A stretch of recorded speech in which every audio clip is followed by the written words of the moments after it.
Je lance la séance. Voilà. Bonjour à toutes et à tous. Donc, mes chers collègues, nous accueillons aujourd'hui Madame Sarah El Haïry, secrétaire d'État chargée de la jeunesse et du service national universel, pour une audition consacrée au service national universel SNU. Donc, Madame la ministre, cette audition prévue de longue date prend évidemment une coloration particulière à la lumière des événements violents qu'a récemment connus notre pays et auxquels ont notamment pris part un certain nombre d'adolescents. Un tel constat nous amène naturellement, en tant que responsables politiques, à nous interroger sans complaisance, mais avec lucidité, sur les raisons multiples et complexes qui ont pu mener une partie de la jeunesse de notre pays à participer à de tels actes. Il nous invite également à rechercher les voies et moyens pertinents afin de reconstruire du commun au sein de notre société. Les mesures que nous devrons mettre en œuvre pour y parvenir relèvent de l'ensemble des champs de l'action publique et de l'ensemble des acteurs publics comme privés, nationaux comme locaux. Ce n'est pas le seul, mais le SNU, compte tenu de sa vocation, apparaît comme un levier spécifique et essentiel pour favoriser la cohésion et l'engagement au service de l'intérêt général. Madame la ministre, les questions que je souhaite vous poser vont au-delà des événements de l'actualité récente auxquels je faisais référence, mais elles y font toutefois écho. Le SNU a vocation à renforcer la cohésion nationale, favoriser la mixité sociale et territoriale, inciter les jeunes à s'engager et contribuer à leur orientation. Basé sur le volontariat, il a d'abord fait l'objet d'une première expérimentation dans 13 départements et a concerné 1941 jeunes en 2019. Vous confirmez les chiffres? Oui. Lors des débats budgétaires sur la loi des finances pour 2023, le gouvernement avait indiqué que le dispositif avait vocation à accueillir 64 000 volontaires au sein des séjours de cohésion en 2023. Cet objectif a-t-il été atteint? Et par ailleurs, disposez-vous d'éléments statistiques sur la représentativité sociale et territoriale des jeunes participant au séjour de cohésion qui correspond à la phase 1 du dispositif? Qu'en est-il des phases 2, la participation à des missions d'intérêt général, et 3, l'engagement volontaire?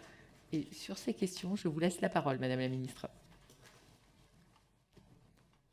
Merci beaucoup, Madame la Présidente, Mesdames, Messieurs les députés. Je suis particulièrement heureuse de pouvoir avoir ce temps particulièrement précieux et important pour rentrer dans un retour, mais explicite, transparent, évidemment, sur le service national universel, d'autant plus que nous venons d'accueillir et de raccompagner l'ensemble des jeunes qui ont fait les séjours de juin et de juillet. Madame la Présidente, les séjours de juillet, comme je vous le dis, se terminent. Mais plus particulièrement, c'est vrai que les dernières actualités ont mis en lumière un besoin certain d'engagement, de citoyenneté, de civisme, de cohésion surtout également, parce que ça a été rappelé d'ailleurs dans une audition d'hier par le ministre de l'Intérieur, la grande jeunesse en réalité des jeunes questionnait énormément. La moyenne d'âge étant autour de 17 ans. Cependant, les plus jeunes avaient, je crois, entre 9 et 11 ans, ce qui dit quelque chose de très particulier. Le SNU, mais vous l'avez rappelé, Madame la Présidente, c'est d'abord un parcours. Et je crois que c'est important de revenir. Il a été longtemps, parfois, malheureusement caricaturé ou simplement réduit à la phase 1, qui est le séjour de cohésion. Mais c'est plus que ça, en fait, le SNU. Et c'est ça qui est important de rappeler. Le SNU, c'est d'abord, oui, un séjour de cohésion entre 15 et 17 ans, où on assume un enseignement des engagements, du patriotisme, de la citoyenneté, du civisme, des apprentissages comme les gestes qui sauvent, qui ont d'ailleurs permis, hier en particulier, je suis assez touchée parce que c'était sur mon territoire, mais en Loire-Atlantique, à 3 jeunes, Étienne, Quentin et Paul, de sauver une jeune femme de la noyade parce qu'en fait, ils maîtrisaient. Donc là, la question, c'est comment on fait pour que nos jeunes aient les moyens d'être utiles aux plus âgés, à leurs voisins, à leurs familles, et de finalement pouvoir prendre leur place. C'est bien ces apprentissages-là qui sont au cœur de la phase 1, donc du séjour de cohésion. Mais le SNU, c'est également un idéal finalement de fibre citoyenne et de responsabilité que nous avons dans notre commun, territorial ou collectif, plutôt nation. Et là, c'est quelle forme d'engagement je peux amener, quelle place je prends dans la société. Et c'est exactement l'esprit de la mission d'intérêt général. 82 heures, ou en réalité 2 semaines, qui permet à des jeunes de tout milieu social, de tout territoire, et bien finalement de prendre pleinement leur place dans un EHPAD, chez les jeunes sapeurs-pompiers, ou encore plus largement au sein, en réalité, d'associations caritatives. Je pense au Resto du Cœur, à la protection civile, en particulier en pensant évidemment aux risques climatiques que nous connaissons l'été. Ces temps, ils ne sont pas opposés avec la phase 3, en réalité, puisque c'est une sorte de goût de découverte, d'apprentissage. Ils répondent aussi aux besoins essentiels que nous rappellent les structures associatives, de comment on crée une fibre citoyenne, bénévole, comment on accompagne la future génération de bénévoles dans nos associations, et qui permet finalement, sur cette phase 3, qui est un peu plus longue, eh bien, aux jeunes de choisir un engagement, soit sous les drapeaux, donc sous la forme de réserve militaire, gendarmerie, armée, ou encore rejoindre les réserves civiles de nos armées, sous un statut civil, et je pense évidemment au service civique qui accueille une grande partie des jeunes qui font le choix d'un engagement de plus de 6 mois, donc c'est entre 6 mois et 1 an, entre leur fin de séjour, donc 16 ans, et leurs 25 ans, ou encore la coopération à l'international dans des structures ONG ou organisations, pour le coup je pense à nos instituts français, parce que le rayonnement de la France, il est évidemment sur notre territoire, dans les solidarités quotidiennes et de proximité, mais il est aussi en dehors de nos frontières. Et je pense que donner les moyens à notre jeunesse de prendre pleinement sa part dans notre projet de société, c'est leur faire d'abord confiance, bien sûr, je crois que c'est un acte de confiance, mais c'est aussi créer des repères communs. Et comment faire pour qu'une génération soit unie si elle n'a pas de commun, si elle n'a pas un moment vécu quelque chose qui l'a lié, qui lui donnait fondamentalement ce goût de nous sommes le peuple d'un grand pays, en réalité malgré les réalités sociales différentes, territoriales différentes, nous avons quelque chose qui nous dépasse, et ce dépassement, c'est le goût de l'engagement, pas entre autres. Et à quel moment, au-delà des projets, bien sûr, qui sont portés par le ministère de l'Éducation nationale et le ministre de l'Éducation nationale sur la question de la mixité, de la carte scolaire, évidemment des moyens supplémentaires pour les territoires qui en ont le plus besoin, à quel moment un jeune rural partage 15 jours de sa vie avec un jeune urbain? À quel moment un jeune des quartiers nord de Marseille se rend compte que la réalité de la vie en Creuse ou chez moi, dans ma terre de naissance, dans le Loir-et-Cher, ont du commun? Le commun, c'est les difficultés parfois de mobilité, le choix des offres de formation. À quel moment un jeune d'un établissement que nous souhaitons pas opposer, d'un établissement privé, d'un établissement public, se rend compte qu'en réalité, ils ont bien plus en commun que ce qu'ils pouvaient parfois fantasmer ou caricaturer par là. Eh bien, ces engagements-là, ce temps qui est particulier, permet ça, puisqu'il n'y a pas de coupe-fil comme à Disney qui permettrait finalement à certains d'avoir un traitement premium ou VIP. Il n'y a pas de différence entre des jeunes qui seraient de classe favorisée ou classe plus défavorisée ou plus difficile. On ne demande pas aux jeunes s'ils viennent d'établissements professionnels ou au contraire d'établissements généraux d'excellence. Non, on leur demande simplement de venir, de s'engager, de se mobiliser et en réalité d'être à la hauteur de finalement ce qui va les attendre, un ensemble de droits acquis, avec un devoir d'engagement derrière, un accompagnement qui est fait en particulier par 3 types de personnalités fortes. D'abord, des hommes et des femmes qui viennent de l'éducation nationale, des CPE, des infirmières scolaires, des enseignants, des proviseurs qui viennent volontairement. Depuis le début du SNU, c'est 15 000 hommes et femmes qui ont fait le choix de porter cet uniforme bordeaux pour accompagner cette jeunesse. C'est des hommes et des femmes qui, en plus de leur travail, puisque c'est aujourd'hui des contrats qui sont des contrats ponctuels, font le choix de faire grandir le goût de l'engagement de la nation et de la République dans le cœur de cette jeunesse en lui donnant des opportunités. C'est plus de 127 structures, centres d'accueil dans notre territoire, en grande majorité des centres d'accueil plutôt communaux ou de l'éducation populaire.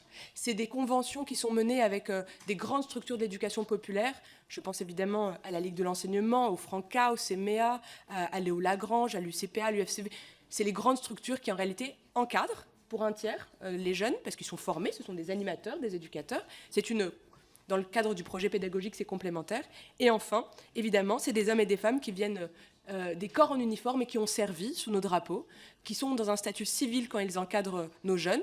Mais ce sont des hommes et des femmes qui ont le goût aussi, en réalité, d'une autre forme d'engagement. Gendarmes, pompiers, anciens policiers ou anciens militaires, ou des réservistes qui irriguent en réalité nos territoires. Mesdames, Messieurs, le service national universel, c'est d'abord 57% de filles.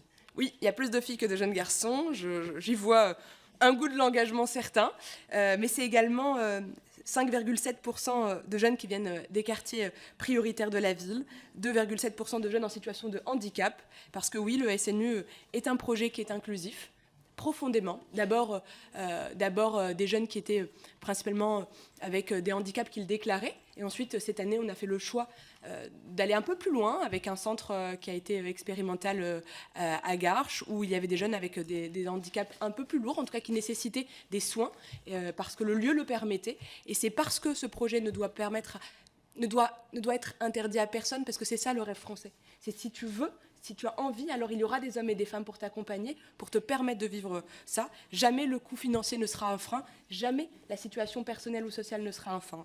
Et au-delà de ça, le projet est très clair. Je sais que sa progression prend du temps, mais je répondrai à vos questions, Madame la Présidente. Plus de 2000 jeunes, 13 départements en 2019. En réalité, 2020, seule la Nouvelle-Calédonie était à l'époque préservés de la Covid et ont pu vivre des séjours. En 2021, 15 000 jeunes qui ont fait des séjours de cohésion, 22 000 jeunes en 2022, 2023 n'étant pas encore terminé, mais nous sommes d'ores et déjà, pour apporter un certain nombre de chiffres, Madame la Présidente, à plus de 40 000 jeunes qui ont déjà effectué le séjour de cohésion et qui s'engagent sur les missions qui suivent d'intérêt général.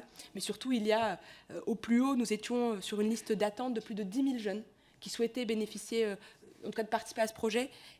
Et donc, comme l'année n'est pas terminée, je projette en tout cas l'accompagnement de cette liste complémentaire. Pour les prochains défis du SNU, c'est évidemment pour moi d'accompagner en réalité l'arrivée du service national universel sur le temps scolaire, pour ceux qui le souhaitent, puisque nous avons proposé aux enseignants et aux chefs d'établissement, établissements publics et privés, de permettre à des classes d'être des classes engagées. Une classe engagée, c'est quoi? C'est un enseignant qui est volontaire, qui décide que la citoyenneté, l'engagement et le civisme est une priorité pour sa classe, qui construit un projet pédagogique avec évidemment les moyens qui vont avec, puisqu'il y a une dotation qui est prévue, avec des sorties scolaires, des témoignages, la découverte de structures associatives sur son propre territoire, et qui permettra à un moment donné de partir sur un séjour de cohésion avec l'ensemble de sa classe, en ayant la possibilité évidemment d'approfondir un des 4 thèmes que nous avons choisis, en tout cas comme prioritaires, c'est-à-dire la mémoire, la question évidemment environnementale, mais il y a également la question du sport et des JO, parce qu'on sait à quel point le sport également est émancipateur et permet de transmettre des valeurs absolument essentielles.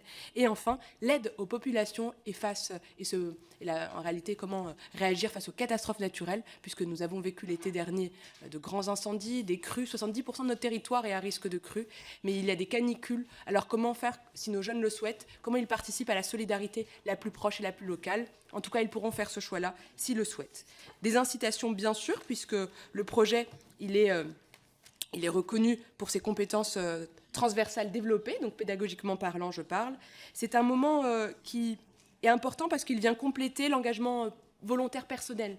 Les jeunes continueront à être volontaires s'ils le souhaitent pendant le temps des vacances, mais j'espère qu'un maximum d'établissements, en tout cas ceux qui pensent que ce sont des valeurs essentielles à partager, pourront évidemment postuler jusqu'à la fin octobre de mémoire pour des séjours qui commenceraient dès le mois de mars. C'est un projet particulièrement dynamique qui a besoin de vous, mesdames, messieurs les députés, parce qu'à chaque fois que vous visitez un centre, à chaque fois que vous prenez du temps pour échanger avec ces jeunes, eh bien c'est un petit bout de France, un petit bout de République qu'ils voient, c'est une écharpe, c'est un message de confiance, mais aussi du coup un devoir de responsabilité, parce que quand on s'intéresse à eux, quand on les accompagne, eh bien dans le fond, ils comptent. Les repères, c'est aussi fait pour donner un cap.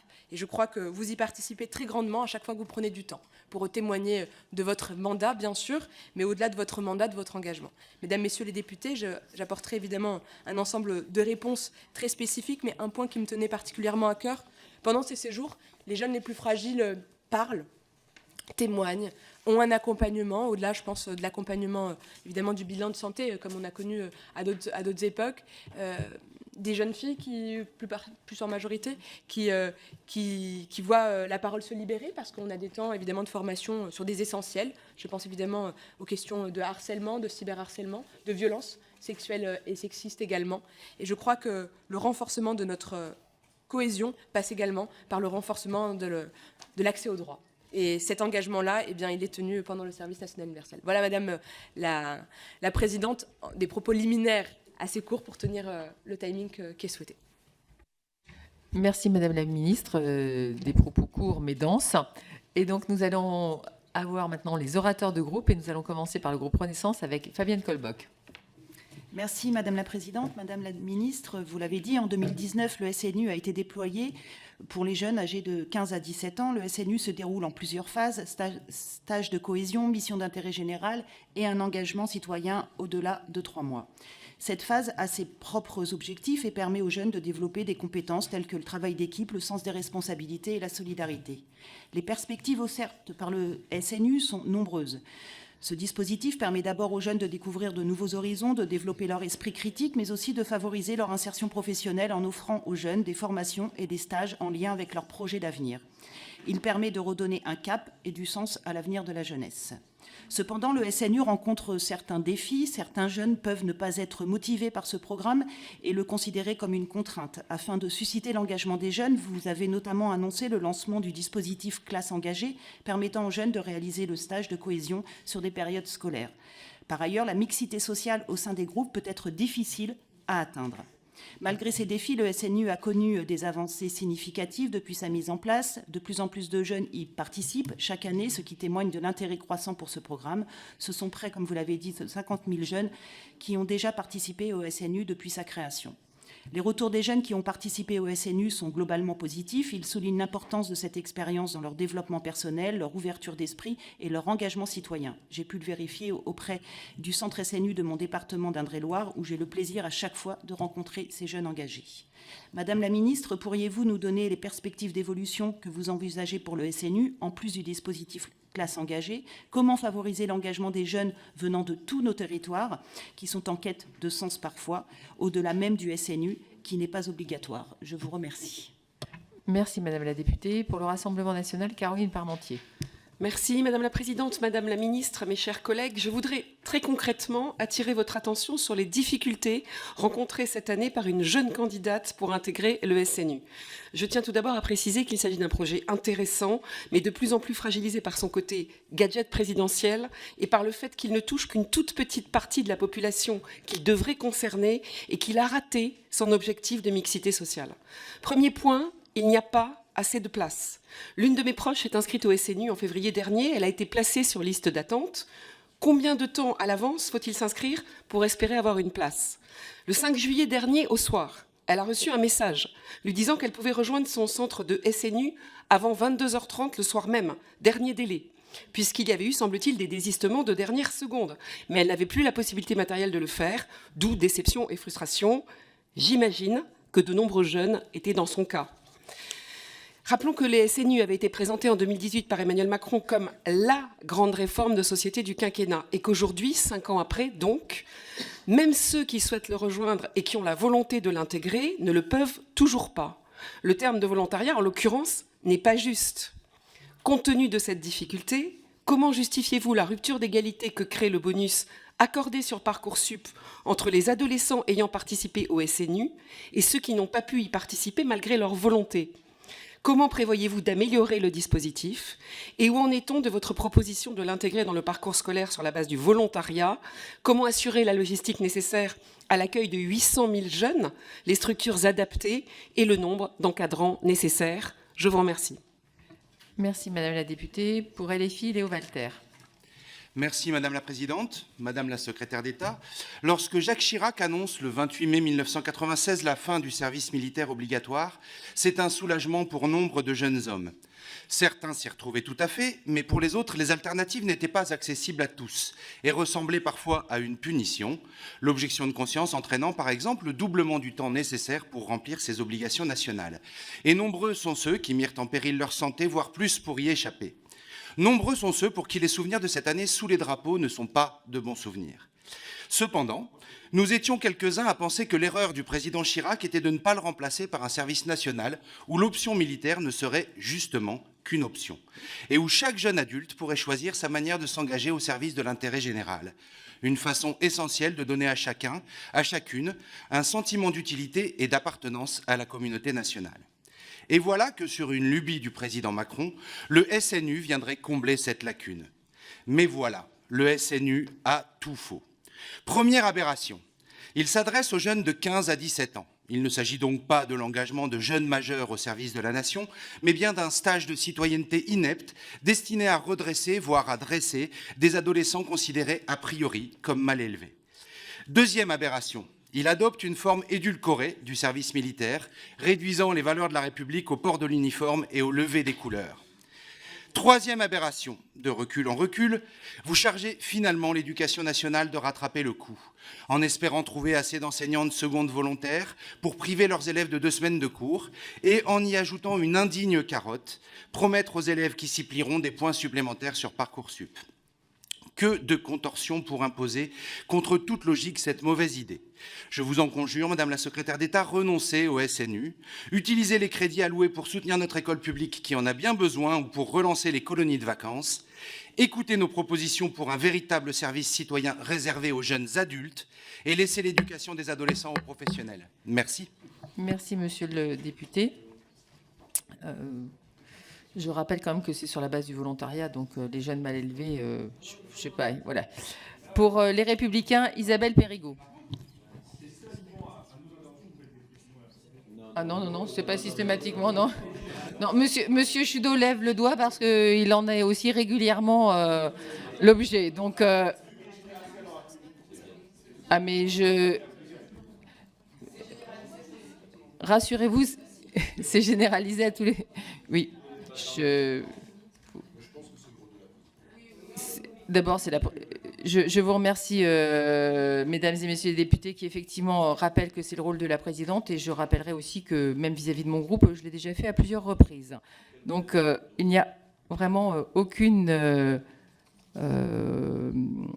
exclusion de ma part dans les remarques que je peux faire. Tous les groupes sont concernés et c'est en fonction de la façon dont les choses se passent pour maintenir effectivement la sérénité dans nos débats.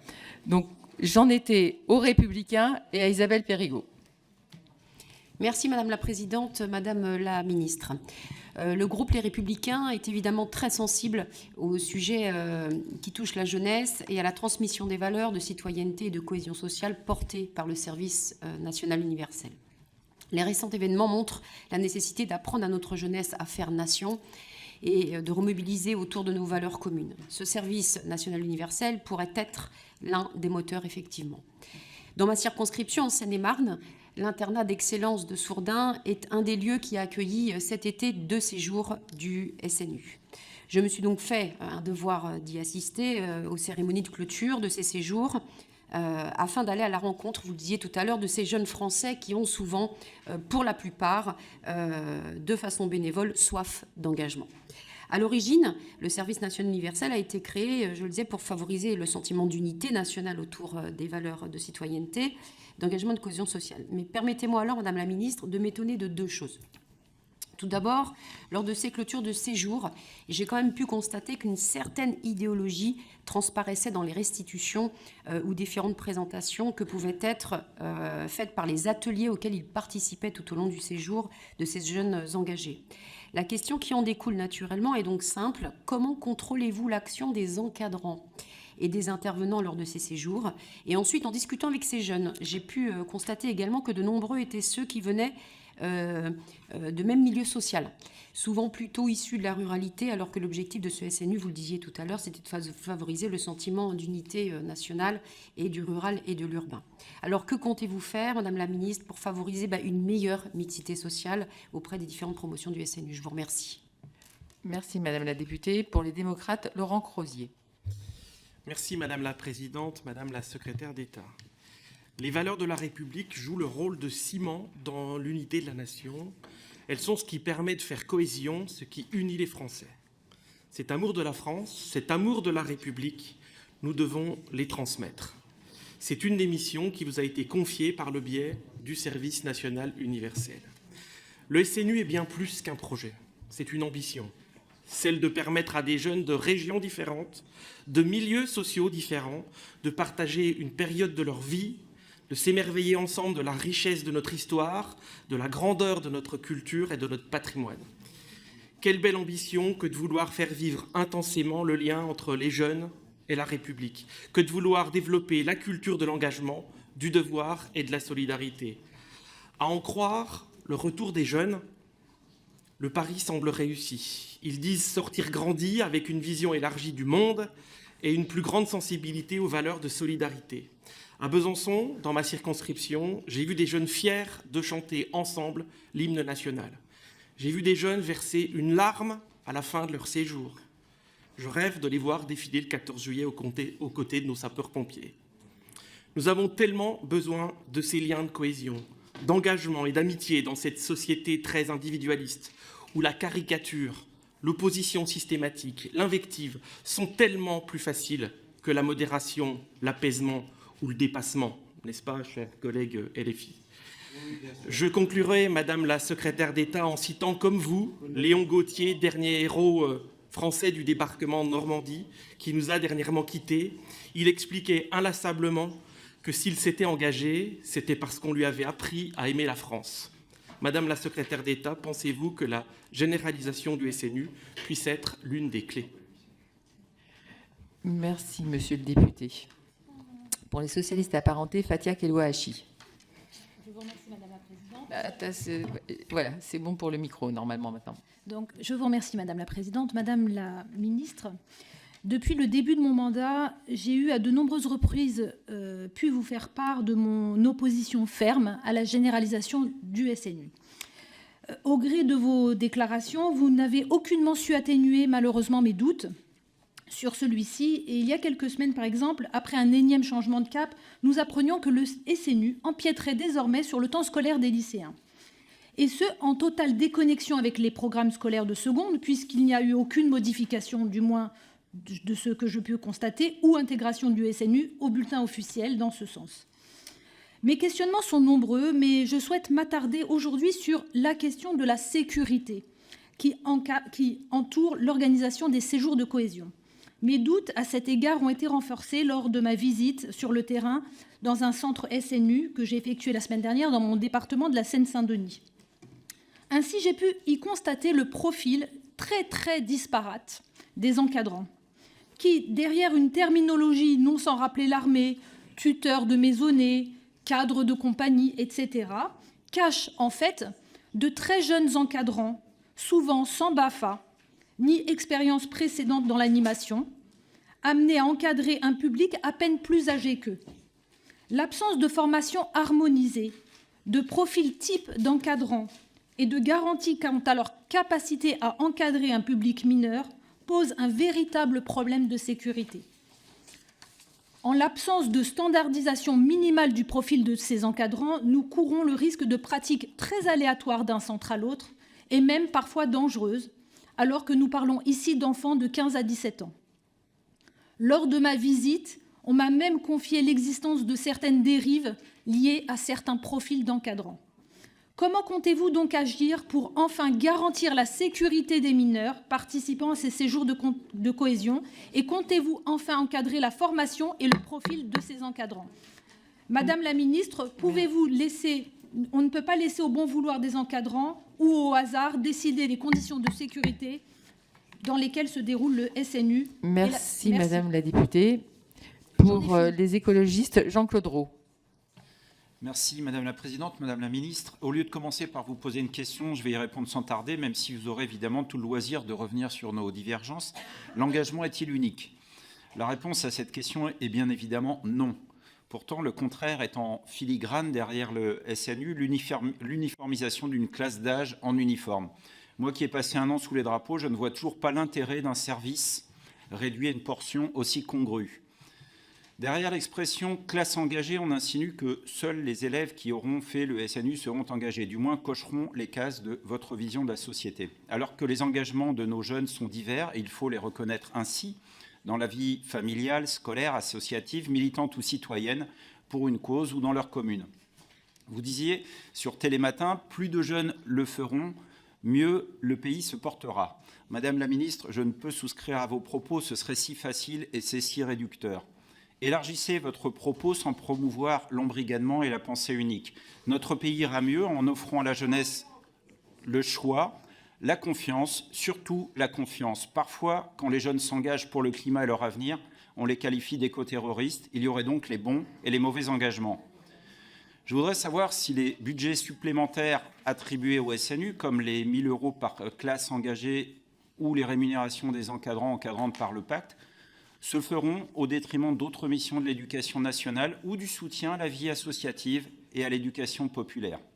Vous allez me répondre sur ce point, mais quoi qu'il en soit, le prix à payer me semble exorbitant pour un objectif aléatoire ou illusoire. 12 jours pour la cohésion et la mixité, 12 jours pour l'engagement. Je préférerais, à titre personnel, qu'on encourage toutes les formes d'engagement, en particulier le service civique, pour faire enfin confiance aux jeunes de ce pays. Merci, monsieur le député. Pour GDR, Soumia Brouard. Merci Madame la Présidente. Madame la Ministre, chers collègues, depuis sa création, les députés communistes et le groupe GDR se sont opposés au CNU. Nous en dénoncions les écueils qui n'ont fait... SNU, pardon, excusez-moi. Nous en dénoncions les écueils qui n'ont fait que se renforcer au fil du temps, en particulier au fur et à mesure des ajustements que le gouvernement a effectués parce qu'il se rend bien compte que ce dispositif ne répond pas aux objectifs fixés. Tout d'abord, le SNU coûte très cher, 140 millions d'euros cette année pour remplir des missions que d'autres peuvent remplir, éducation nationale, association. Nous considérons que le SNU est un dispositif fourre-tout qui opère une dangereuse confusion entre l'armée, l'éducation populaire et l'éducation morale et civique. Il est d'autant plus inacceptable que le SNU va désormais retirer 12 jours d'enseignement aux élèves, alors même que la réforme du baccalauréat prive déjà des élèves de plusieurs semaines de cours en raison des épreuves anticipées. Une telle mesure viendrait aggraver la diminution des volumes horaires d'enseignement. Dans le même temps, les services publics sont malmenés, les fermetures de classes continuent, les postes de professeurs diminuent et ne sont pas remplacés dans certaines académies, dont la mienne. L'éducation nationale est, dans de nombreux endroits, exsangue. Je porte depuis plusieurs semaines, avec plusieurs collègues de la NUPES, une proposition de loi pour le droit aux vacances avec des mesures très simples, concrètes et qui favorisent l'éducation sur ces temps de vacances. Et tout cet argent sur la table sur le SNU, la co-tutelle avec le ministère des Armées, sa faisabilité plus que compromise en termes de moyens financiers, 2 milliards à terme, et d'encadrement du projet, alors que nous aurions souhaité un renforcement des structures existantes. Des outils, il en existe déjà pour favoriser l'engagement des jeunes et la mixité sociale. Ces outils ont besoin d'aide. Ils ont besoin d'être aidés. Et la montée en charge des 30 millions en plus cette année du SNU nous apparaît irresponsable. C'est la raison pour laquelle, Madame la Ministre, il faut revenir sur ce dispositif. Je vous remercie. Merci, Madame la députée. Madame Béatrice Descamps pour le groupe Lyotte. Merci, Madame la Présidente. Madame la Ministre, je tiens tout d'abord à vous remercier de votre présence pour évoquer ici notre jeunesse, nos futurs citoyens, nos jeunes citoyens, qui doivent être placés au cœur de notre travail d'élus et au cœur de nos politiques. Je crois que jusqu'alors, ça n'a pas été fait suffisamment. Et bien sûr, plus précisément aujourd'hui, ici, d'évoquer différents sujets concernant le SNU. Il est vrai que la réussite des objectifs affichés du SNU constitue un véritable défi qui suscite naturellement des interrogations pour les uns, des réserves pour les autres, par exemple quant au montant, financement, alors que d'autres actions en faveur de notre jeunesse peuvent également être envisagées. Je voulais faire part d'une expérience en circonscription. J'ai organisé il y a quelque temps, au sein de celle-ci, une table ronde sur l'engagement de la jeunesse. Plus d'une centaine de personnes, dont de nombreux jeunes, mais pas que des jeunes, ont répondu à cet appel, chacune apportant sa vision de l'engagement dans un débat ouvert, riche, éclairant et même parfois émouvant. Je pense notamment au témoignage d'Hugo, 19 ans, qui a expliqué que le SNU avait provoqué une véritable évolution de ce qu'il appelait son être citoyen et de sa façon de penser en esprit critique les grands défis de notre société. Un représentant du STAJ de Valenciennes a expliqué qu'il y avait énormément de jeunes engagés de différentes manières, y compris dans les quartiers, villages, mais que ces jeunes ne participent pas forcément au SNU. Comment peut-on, à votre avis, toucher les jeunes plus largement et leur donner envie de s'engager, jeunes issus de milieux modestes y compris ? Un rapport sénatorial propose de surseoir au projet de généralisation du SNU de fait d'obstacles logistiques. Au titre des obstacles logistiques, il est par ailleurs très regrettable et malheureusement contradictoire que des centres d'accueil, et là je vais terminer parce que ça me tient vraiment à cœur, de SNU, comme l'École nationale de techniciens de Valenciennes, soient fermés, qu'il n'y ait plus lieu sur le Valenciennois pour accueillir ces jeunes. Quelle réponse pouvez-vous m'apporter? J'avais beaucoup d'autres sujets, mais nous en parlerons ultérieurement. Merci Madame la députée, vous avez largement débordé. Après, je vais être taxée de favoritisme et je ne voudrais surtout pas. Bon, c'était parce que... Bon, non, mais je ne voudrais... J'essaye de faire au mieux. Madame la ministre, vous avez la parole. Merci beaucoup, Madame la Présidente. Ce qui est certain, c'est que, comme disait c'est la dernière séance de la session extraordinaire, mais vous avez gardé un des sujets qui a animé les débats de l'année. Donc, merci pour ça. Et je vois que par la qualité, effectivement, des questions, on peut aller loin. Vous savez, mesdames, messieurs les députés, oui, c'est un défi. Si c'était simple, je ne serais pas devant vous, ça ne créerait pas autant de débats. Si la réponse était unique, si le sujet de l'engagement était aussi évident, alors quelles que soient en réalité les sensibilités politiques, la réponse aurait été donnée. À aucun moment le service national universel n'est un projet exclusif. À aucun moment on oppose les engagements.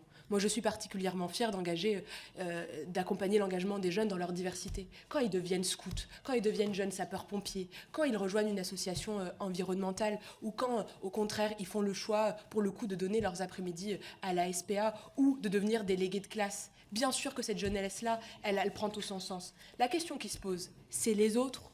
C'est comment on reconnaît ceux qui font et qu'on les regarde et qu'on leur donne de l'importance. Mais c'est aussi comment on fait pour ceux qui ne s'engagent pas ou qui n'ont pas conscience parfois de la capacité qu'ils ont à s'engager. Et parfois même, c'est simplement de l'autocensure parce qu'ils n'ont pas le capital social ou simplement l'offre territoriale qui leur permet de s'engager pour faire qu'ils se sentent aussi, en réalité, en capacité de le faire. C'est ça ma mission, c'est rien d'autre que ça. Ça ne sera jamais de créer des hiérarchies dans les engagements.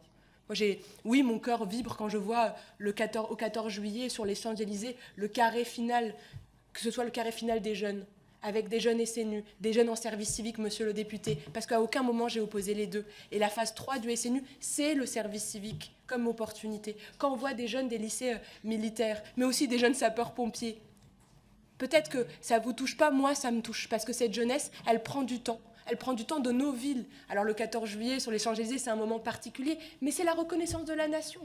C'est la reconnaissance de parcours de jeunes qui font le choix du volontariat sur leur temps personnel. Parfois, au détriment peut-être de la facilité d'être, je ne sais pas, dans un moment plus ludique ou plus festif. Mais ça les grandit. Et ce qui les grandit rend notre pays plus fort. Et peut-être que c'est particulier, mais moi, c'est quelque chose qui me marque énormément. Quand on voit dans le regard de leurs parents la fierté à la fin d'un engagement, d'une remise de brevet, quand on voit les cadets de la gendarmerie ou la fin du séjour du SNU, ou même quand on passe dans un certain nombre de mouvements, le BAFA ou le BAFD, on voit une fierté qui est très particulière. Et cette flamme-là, en réalité, c'est la reconnaissance du parcours qu'ils commencent à prendre. Et donc, oui, c'est un apprentissage de citoyenneté. Et ça a du sens. Et donc, je rentrerai dans l'ensemble des questions. Madame la députée Colbock, la question, c'est quel projet, comment on va plus loin? Moi, je crois que pour aller plus loin, il faut toucher des jeunes qui, aujourd'hui, pour le coup, ne se sentent pas peut-être concernés. Et pour ça, nous avons besoin de l'éducation nationale. Nous avons besoin d'enseignants qui en parlent, de témoignages. Un tiers des jeunes qui viennent, c'est parce qu'ils ont un des amis, un des copains, un voisin qui en a parlé. Donc d'abord, c'est du témoignage. 9 jeunes sur 10 sont extrêmement satisfaits d'avoir fait le SNU. Donc les meilleurs ambassadeurs, c'est eux-mêmes. Ensuite, on a une responsabilité forte dans les encadrants, c'est-à-dire leurs enseignants, les responsables associatifs, mais les parents. Enfin, il y a un moment, le continuum éducatif, il prend pleinement sa part. Et donc, comment on informe les parents ? Là, mesdames, messieurs les députés, pour toucher plus de jeunes, moi j'ai besoin de vous, de votre capacité à mobiliser les maires, de mobiliser les structures associatives que vous connaissez au quotidien. On passe notre temps à dire qu'il ne faut pas que les politiques publiques soient construites exclusivement à Paris, que ce soit du descendant. Plus que jamais, je suis d'accord avec ça. Et pour ça, il faut de la mobilisation de tous. C'est pour ça que j'avais fait cette invitation, toute sensibilité confondue, pour que finalement vous voyez de vos propres yeux pour améliorer, parce que oui, c'est un défi. Et quand il y a des défis, il y a des écueils. Il faut être à la hauteur de la transparence nécessaire. La question qui incombe, c'est comment on répond à ces écueils. Et Madame la députée, je crois, pour répondre à votre question, qu'il est aussi nécessaire, à la lumière de la qualité de vos questions, d'avoir un débat parlementaire et de poser les opportunités, les hypothèses à venir d'une généralisation et les formes que ça pourrait prendre. Mais toutes les évolutions qu'a pu avoir le SNU ont été faites en concertation avec, évidemment, la réception d'un certain nombre de députés, toutes sensibilités confondues, des organisations syndicales également, évidemment de l'éducation nationale, de l'éducation populaire, mais aussi les associations de parents, et évidemment les hommes et les femmes qui aussi permettent l'accompagnement de ces jeunes dans les phases d'engagement, donc le monde associatif lui-même et les élus locaux, parce que plus que jamais, ceux qui permettent au plus proche de la vie quotidienne à un jeune de s'engager, eh bien, c'est parfois le maire, c'est parfois l'école ou c'est l'association qui est en réalité un des piliers du lien social. Madame la députée Parmentier, vous avez parlé effectivement d'un certain nombre de dysfonctionnements. Oui, il y en a, bien sûr, et ma mission, c'est de les réduire au maximum. La question qui s'est posée, c'est...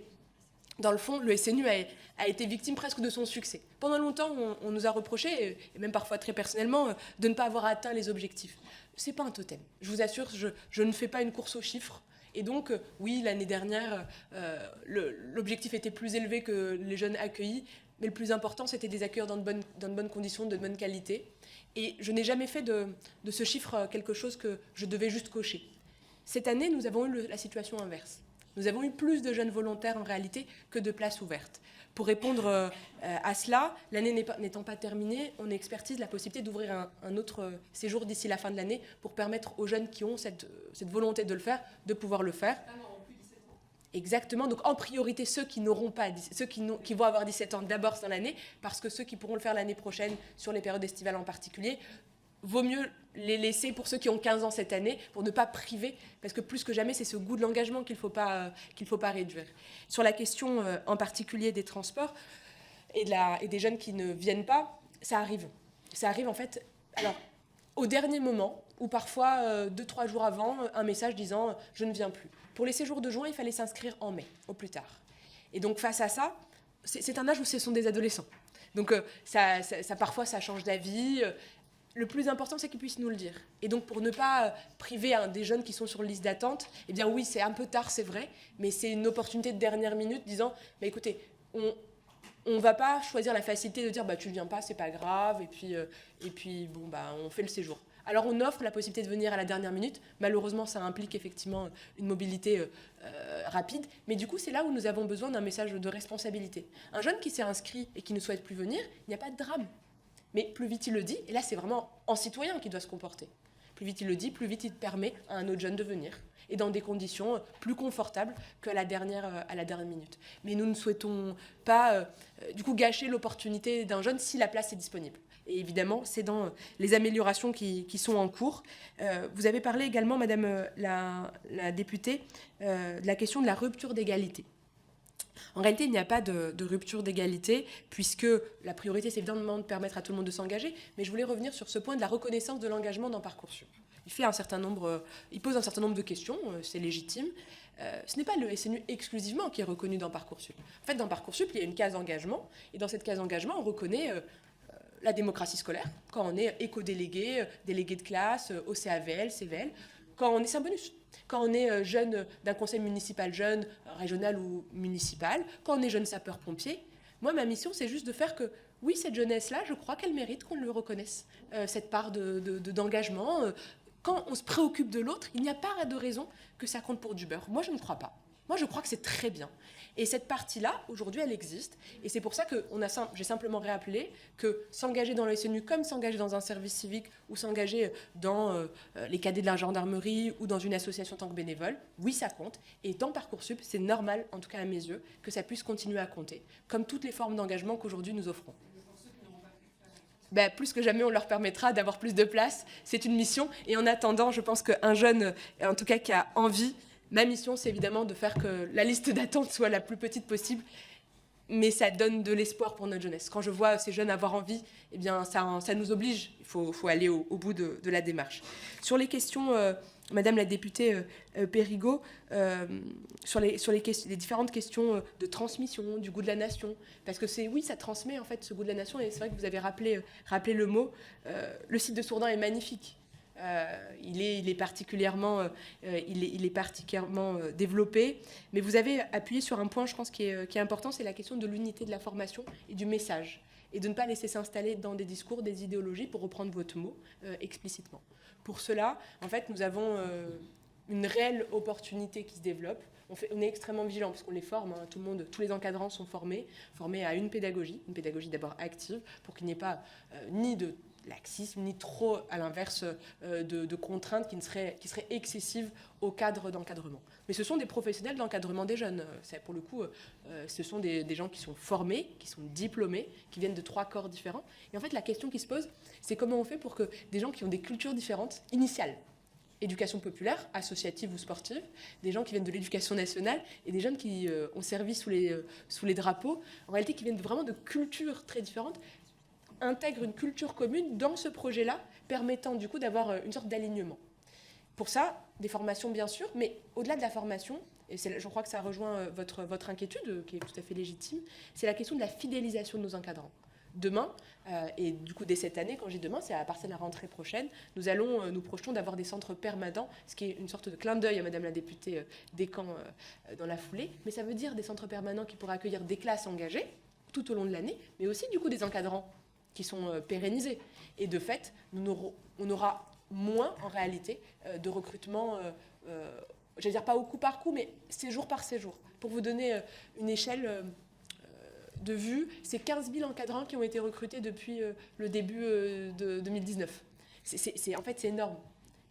Mais nous sommes particulièrement vigilants, et à chaque fois, pour le coup, c'est peut-être la fermeté qui est la mienne, mais à chaque fois que j'ai vu ou que j'ai eu en réalité une remontée d'un comportement pédagogique ou de propos qui ne correspondaient pas au projet philosophique qui est celui du SNU, eh bien, les mesures les plus fermes ont été prises. Ça va évidemment de la suspension jusqu'à la saisine parfois d'un article 40 ou de l'inspection générale quand c'est nécessaire, puisque je crois que quand les parents acceptent de nous donner la responsabilité de leurs enfants, ce qu'ils ont en réalité de plus cher, il faut être à la hauteur de cette confiance. Monsieur le député Crozier, les propos que vous avez tenus sur oui, cette jeunesse qui s'engage et qui va aller construire au plus profond en fait de notre pays, je crois cette fierté et ces liens est absolument essentielle, et ça ne mérite aucune caricature. Je crois que devant votre commission, Madame la Présidente, mais au-delà, à chaque fois qu'un député, quelle que soit sa sensibilité, m'a saisi, apporter des réponses avec évidemment les défis que ça demande, parce que accueillir, en ce moment, on est à peu près à 10% d'une classe d'âge. 80 000 jeunes qui ont fait le SNU depuis sa création. 10% d'une classe d'âge. Peut-être d'ici la fin de l'année ou dans quelques mois, d'ici peut-être le premier trimestre qui arrive, on sera à plus de 100 000 jeunes qui ont, levé un drapeau, chanté une Marseillaise, porté ces uniformes qui sont très loin de l'uniformité, mais qui créent du commun en fait. Ils sont particulièrement fiers de les porter. Parce qu'à un moment donné, à un instant T, en réalité, à un instant T, il n'y a aucune différence. On ne voit pas celui qui a les moyens d'avoir le polo de dernier cri ou la parka très étanche, hyper chère, mais qui est très agréable l'hiver, et celui qui n'a pas les moyens d'avoir ça. À un moment donné, il y a, oui, un sentiment qui est essentiel, qui est celui de vivre une aventure qui ne fait de différence que par le mérite, l'effort, le goût de la découverte de l'autre, et rien d'autre. Et ça, c'est fort. Parce que c'est fort, ça leur demande d'aller piocher autre chose dans nous. Ils ne viennent pas avec ce qu'ils ont, ils viennent avec ce qu'ils sont. Et là, pour le coup, ça nous demande aussi, j'avoue, et Madame la Présidente en a plus que conscience, d'aller chercher des choses un peu difficiles, comme l'interdiction du téléphone portable durant la journée, oui, d'apprendre la Marseillaise ou le chant des partisans à des jeunes. Tout le monde ne le maîtrise pas. Alors au début, ça rigole, c'est vrai, un peu. Et puis très vite, au cours des séjours, et je pense que vous l'avez vu pour ceux qui ont fait les cérémonies de clôture, ils sont émus, ils veulent être le dernier à l'avoir levé ou l'avoir chanté. Et dans le fond, ça crée des amitiés, ça crée du dépassement. Et j'espère, monsieur le député, comme vous l'avez souhaité, que oui, les préfets, les maires mobiliseront ces jeunes SNU pour les cérémonies dans nos territoires. S'ils gardent leurs uniformes après le séjour, c'est pour pouvoir les sortir, participer à nos moments patriotiques et mémoriels, et finalement continuer à faire vivre ce parcours. Encore une fois, le séjour de cohésion n'est qu'une étape, en réalité, de l'investissement que nous mettons dans le service national universel. Madame la députée Kelwa Hachi, vous avez parlé principalement de sécurité du temps scolaire. Sur la question de la sécurité, pour moi, c'est absolument essentiel parce que j'ai eu déjà cet échange avec un certain nombre d'organisations syndicales, pour le coup. Si vous avez été témoin ou qu'on vous a rapporté des situations difficiles, vous avez la possibilité d'activer un article 40. Et vraiment, c'est une demande à part entière. Quelle que soit la personne qui est témoin ou qui a entendu ou qui a eu vent d'une information, doit la saisir. Ce sont des jeunes mineurs. Je ne dis pas que... Moi, je l'ai activé à chaque fois que j'ai eu le moindre doute ou la moindre information. Franchement, vous avez cette possibilité-là. Je vous invite à l'utiliser autant que de besoin, en tout cas si vous en jugez la nécessité. Concernant le recrutement, Madame la députée, chaque homme et femme qui a encadré ce projet est formé et diplômé. Et en réalité, et a été contrôlé, Madame la députée. Contrôlé. Parce que l'honorabilité de ces encadrants, nous mettons des hommes et des femmes majeurs qui encadrent des jeunes mineurs. C'est-à-dire honorabilité, FIGES, B2, donc question en réalité de violence pour lutter contre les violences sexuelles et sexistes et les condamnations, mais aussi du BAFA, du BAFD, et en réalité des parcours qui sont bien plus diplômés que ça.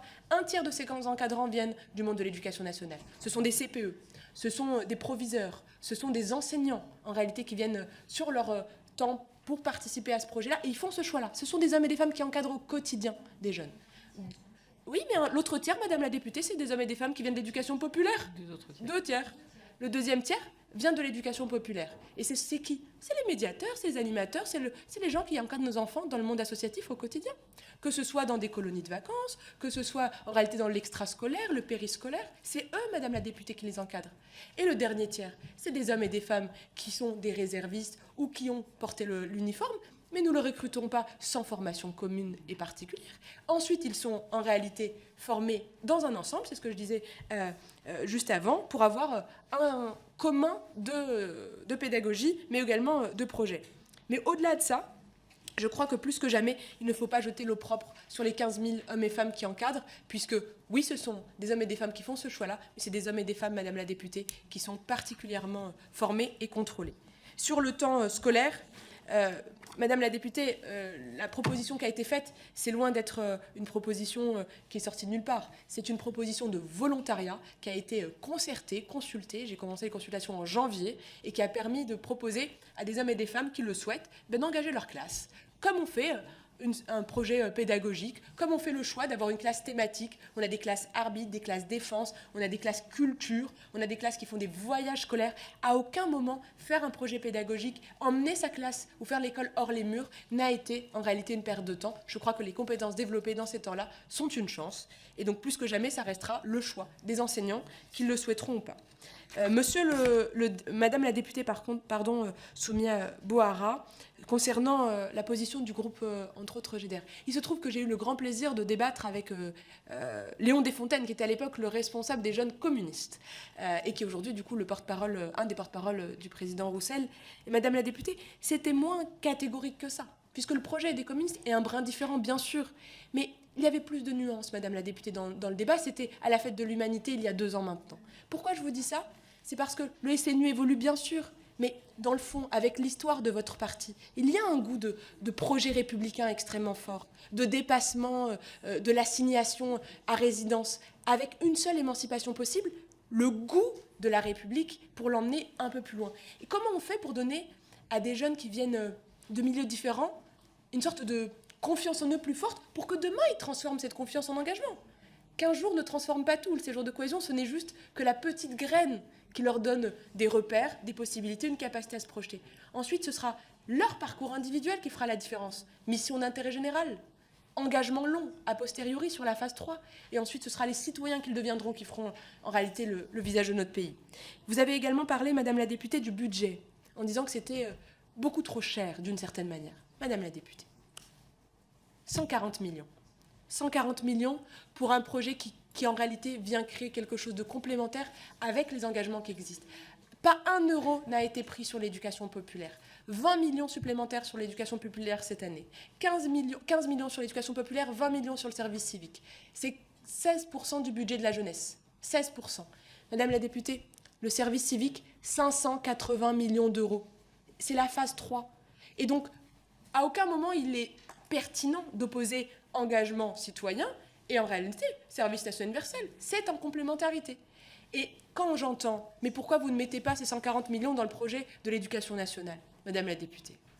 Projet de l'éducation nationale, 59 milliards d'euros. 59 milliards d'euros. On parle de 140 millions d'euros versus 59 milliards. Avec une augmentation, madame, juste pour vous donner la lettre, avec une augmentation en réalité du budget de l'éducation nationale de 10%. Bien sûr que ce qui émancipe, c'est l'école.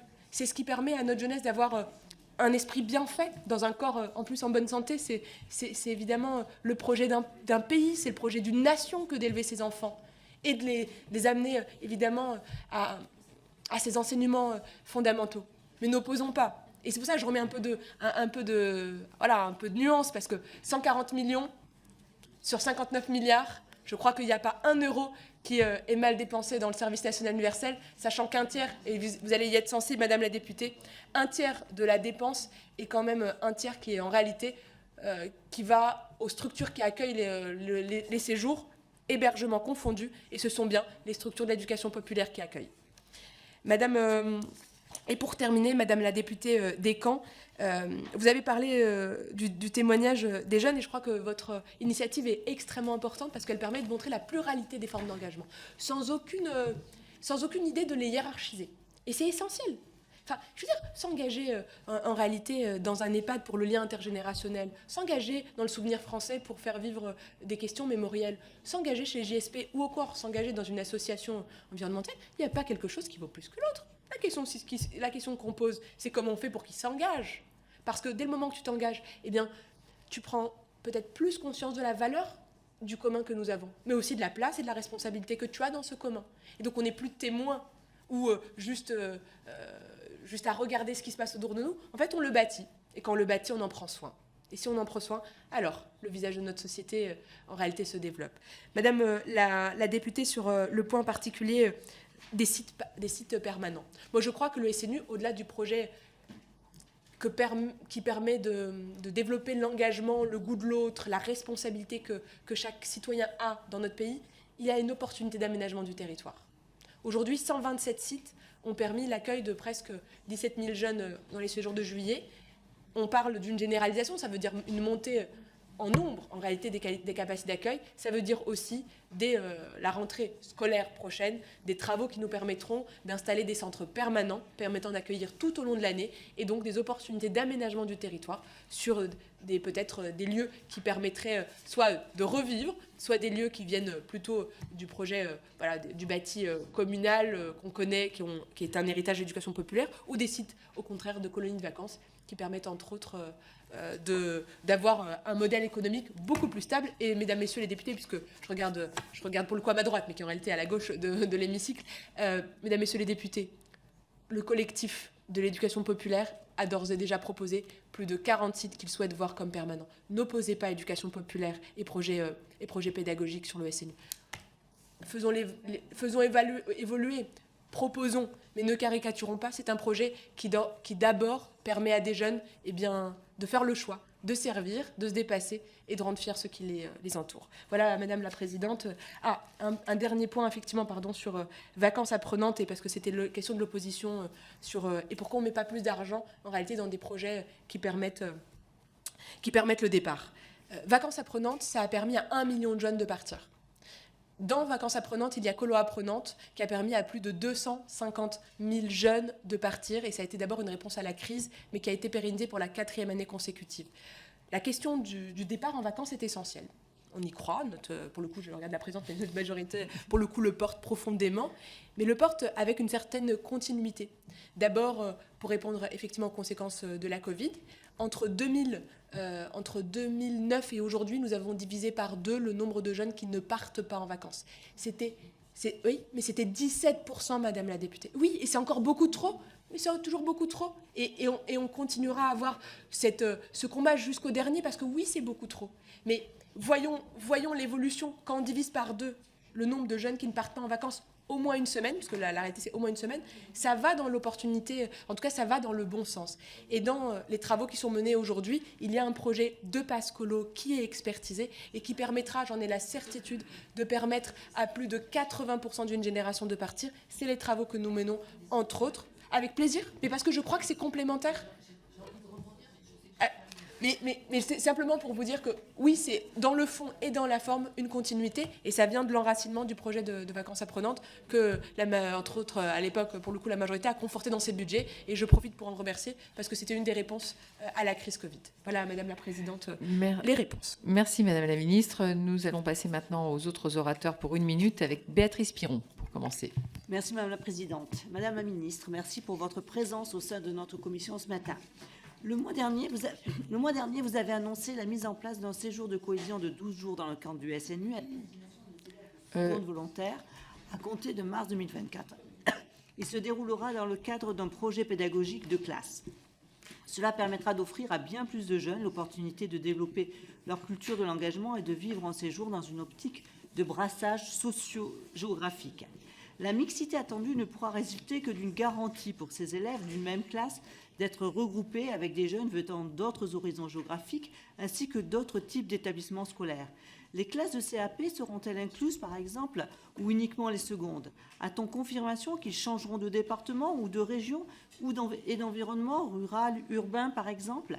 Quelles contraintes allez-vous inclure dans l'organisation afin d'éviter que plusieurs classes du même établissement ou de villes ou d'établissements trop proches se retrouvent dans le même lieu au même moment?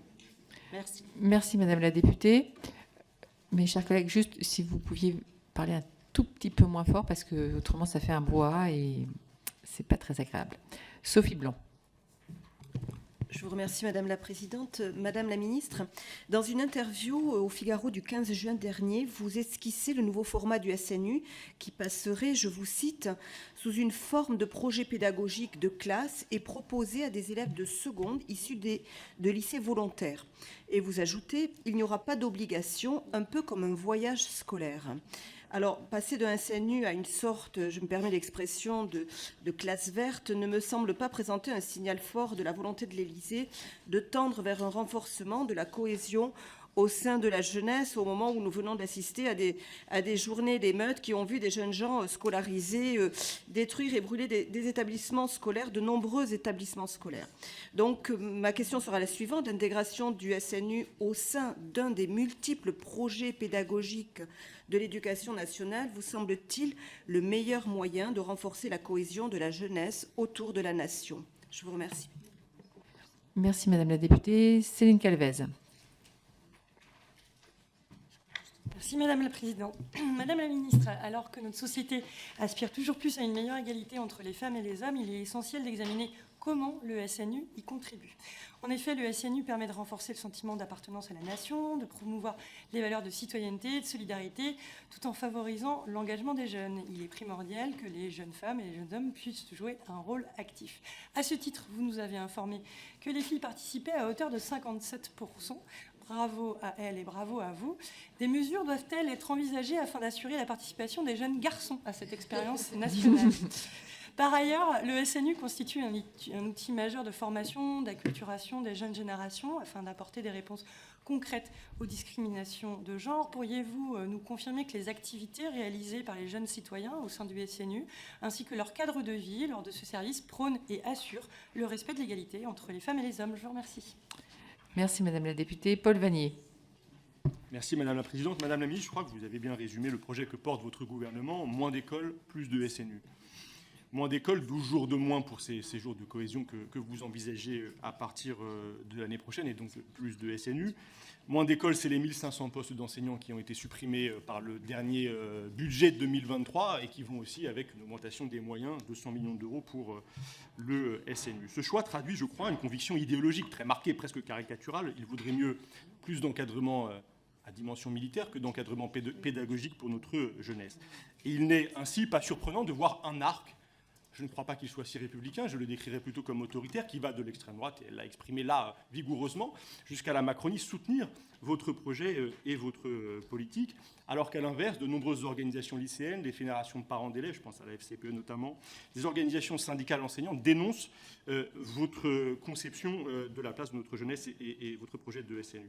Alors, Madame la Ministre, vous êtes manifestement engagée dans une entreprise de recomposition idéologique qui, chaque jour, vous rapproche un peu plus du projet de société de l'extrême droite. Est-ce que vous allez tenir notre jeunesse à l'écart de cette entreprise politicienne? Merci, Monsieur le député. Francis Dubois. Merci, Madame la Présidente. Madame la Ministre, En Corrèze, le SNU est un succès. Les séjours de cohésion organisés sur le département ont d'excellents retours et le dispositif tourne très bien.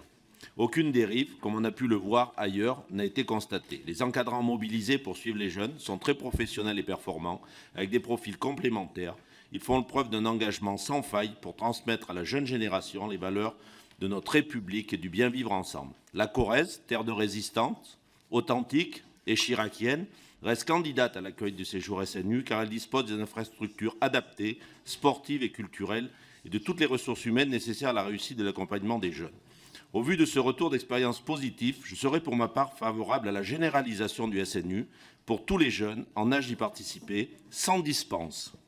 Il est en effet trop important et même urgent, compte tenu des événements qui ont secoué récemment notre pays, de consolider chez nos jeunes les valeurs de respect, de solidarité, de mémoire, d'inclusion et d'effort, ainsi que le sentiment de fierté d'appartenance à la nation. Nous avons par contre besoin de plus de visibilité quant à une éventuelle généralisation. Le président de la République semblait l'écarter en mars dernier, mais les violences récemment perpétrées ne changeraient-elles pas la donne? Si tel était le cas, quels moyens financiers et humains doivent être mis en œuvre pour généraliser un séjour SNU sur la base de la cohésion, sur les valeurs de la République et du savoir-être et savoir-vivre? Quel bonus supplémentaire afin de récompenser leurs engagements citoyens? Je vous remercie. Merci, monsieur le député. Belkir Belhaddad. Merci, Madame la Présidente. Madame la Ministre, merci pour votre présence et votre engagement sur ce sujet. Je tiens à souligner les retours positifs concernant le service universel, en particulier chez les jeunes du département de la Moselle qui ont pu en bénéficier. Leurs témoignages réguliers mettent en évidence l'impact bénéfique de ce programme sur leur développement personnel et leur engagement citoyen. Cet engagement pourra se traduire, et vous l'avez évoqué tout à l'heure dans votre propos liminaire, à travers leur participation aux prochains Jeux olympiques et paralympiques, pour faire à la fois mixité et construire cette nation sportive. Le SNU est basé sur le volontariat, qui peut avoir aussi ses limites, et on le voit à travers quelques enquêtes d'opinion.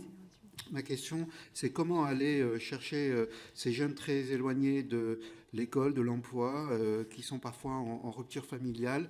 Je pense notamment aux jeunes de nos quartiers politiques de la ville, pour permettre justement cette plus grande mixité. On sait que c'est un défi vraiment important. Merci. Merci, monsieur le député. Bruno Bilde. Merci Madame la Présidente, Madame la Ministre.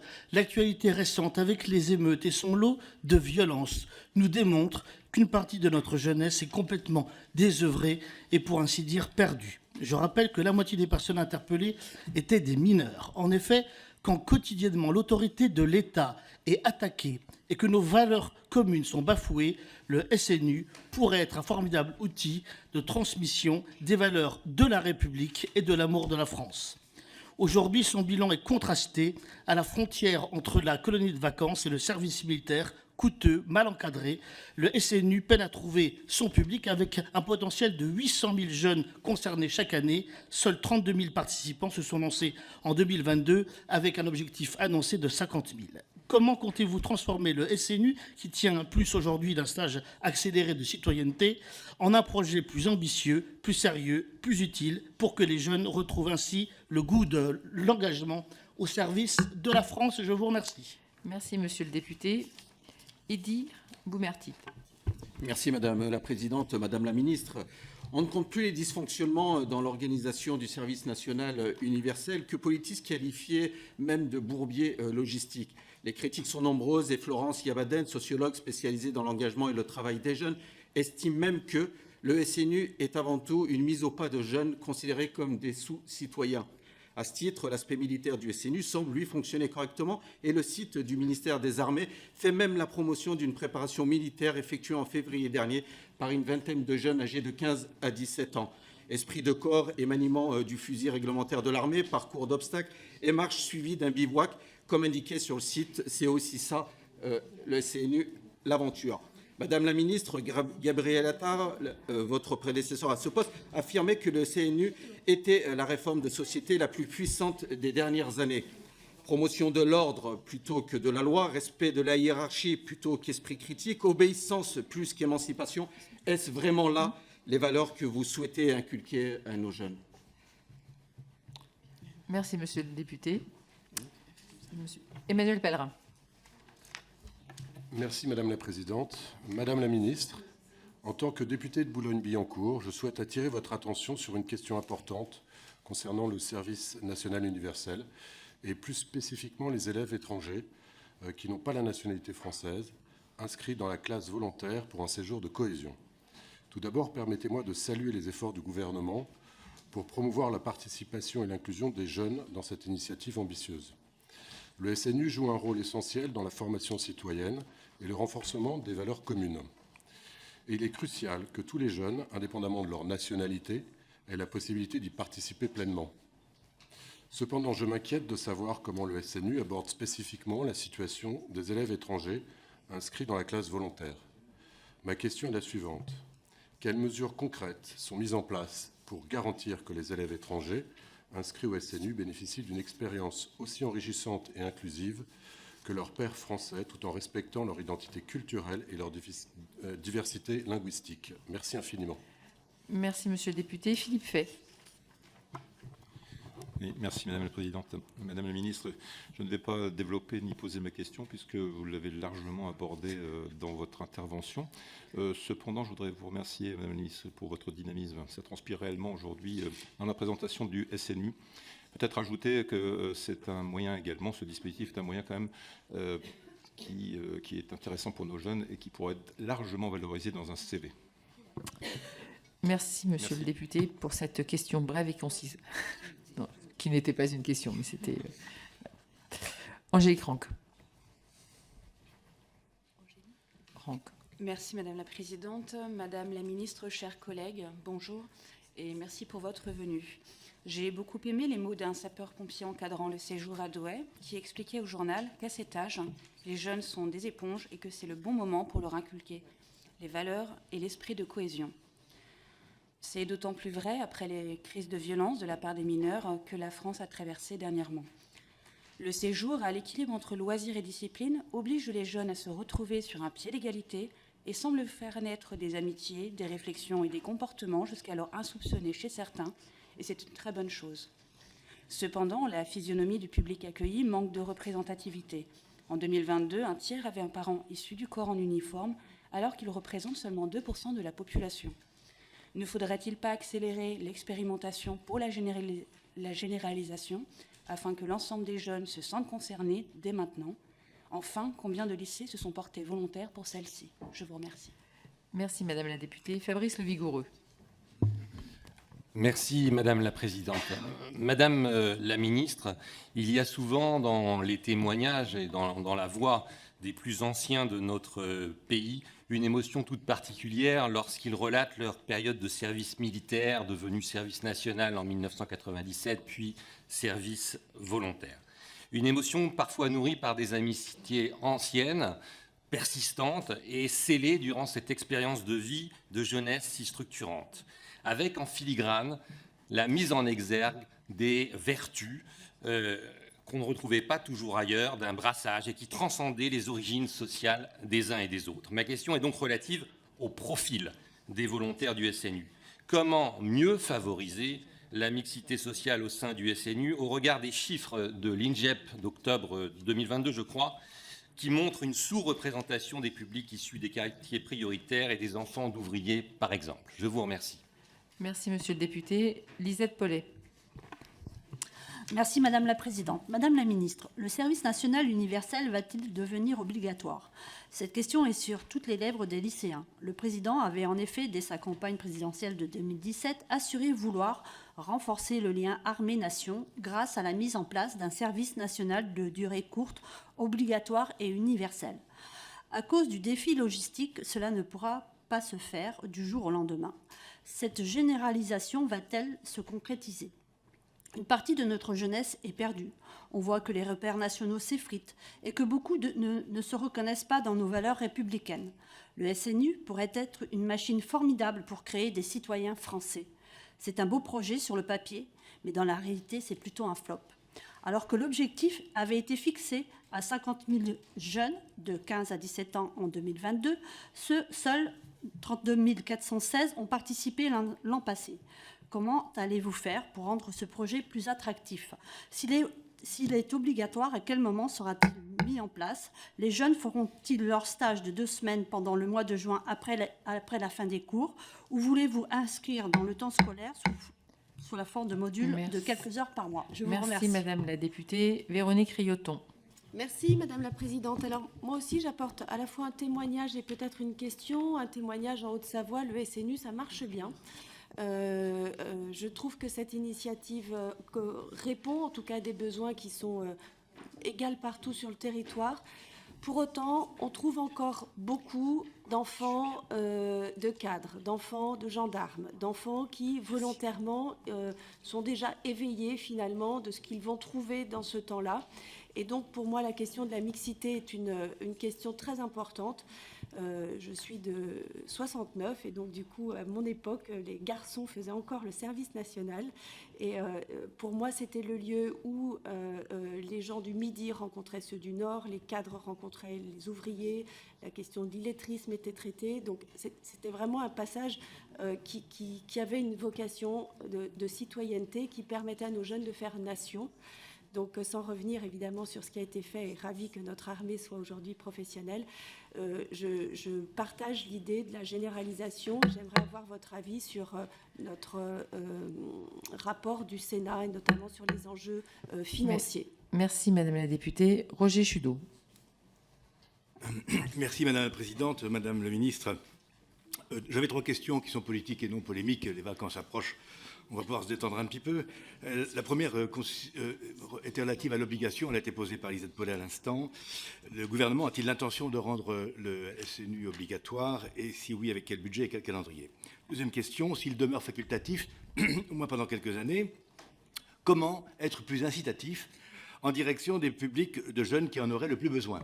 Je pense notamment aux jeunes qui habitent les 300 quartiers prioritaires de la ville. Pouvez-vous entreprendre quelque chose de plus direct pour eux? Enfin, une question relative à l'articulation entre le SNU et le lycée. Enfin, ne pensez-vous pas qu'il faudrait réfléchir à une convention entre le ministère de l'Éducation nationale et votre ministère pour que le SNU trouve sa place dans le mois de juin, qui de toute façon est un mois perdu, n'est-ce pas? Le ministre vient de le découvrir, mais c'est comme ça depuis 30 ans. Et ça pourrait être utile pour tout le monde. Je vous remercie. Merci, monsieur le député. Et je pense que tous les enfants et tous les jeunes sont égaux devant la volonté ou pas de faire le SNU et qu'il n'y a pas forcément plus de quartiers à viser. Voilà. Pierre Cordier. Non, c'est pas la police de la pensée. On dit que si c'est universel, c'est universel. Pierre Cordier. Bien, merci Madame la Présidente. Madame la Ministre, merci pour vos mots. On sent bien que vous êtes effectivement une passionnée dans le cadre de vos missions ministérielles. Simplement, vous transmettre aussi finalement un témoignage plus personnel, puisque moi j'ai eu l'honneur effectivement de faire mon service militaire, comme beaucoup de personnes dans cette pièce, et je dois bien dire que j'en tire quelque chose de très positif. Je suis de la 96-10, je faisais mes études, c'était pas simple non plus, il a fallu arrêter, les reprendre après, etc. Je suis allé jusqu'au bout du bout, mais ça n'a pas été simple, mais en tous les cas, vous dire que les personnes que j'avais côtoyées, qui venaient principalement d'outre-mer d'ailleurs, m'avaient aussi appris beaucoup de choses. Enfin, il y a eu une vraie transmission, de vrais échanges, et je veux aussi vous dire, parce que souvent c'est pointé du doigt, en disant ouais super, le service militaire c'est arrêté, mais en tous les cas il y a eu un certain nombre de choses qui m'ont été transmises et j'ai appris beaucoup. Évoquer aussi par rapport à ce qui est évoqué, mon étonnement par rapport aux chiffres que vous avez donnés, des 5,7% seulement d'enfants issus des quartiers présents dans le cadre du SNU, c'est quand même un chiffre qui est très bas et qui interroge. Et moi je pose aussi la question, ça a été évoqué par certains collègues, est-ce qu'on ne pourrait pas, par rapport à des jeunes qui ont été interpellés à l'occasion des événements qui se sont déroulés il y a quelques semaines dans notre pays, leur dire vous irez passer quelques temps au SNU, ça vous fera pas de mal. Et moi je crois aussi énormément à un moment ou à un autre à la transmission d'un certain nombre de valeurs et de respect des valeurs de la République, ça me paraît important. J'ai rencontré aussi un certain nombre... Vous étiez parti avec 30 secondes qui n'étaient pas décomptées, monsieur le député, donc vous avez déjà largement entamé le temps. Donc voilà. Je trouve pas ça très cordial de votre part, parce que moi j'ai suivi le chrono, j'ai pas vu qu'il n'avait pas les balles. D'accord. Non, mais alors, non, mais monsieur le député,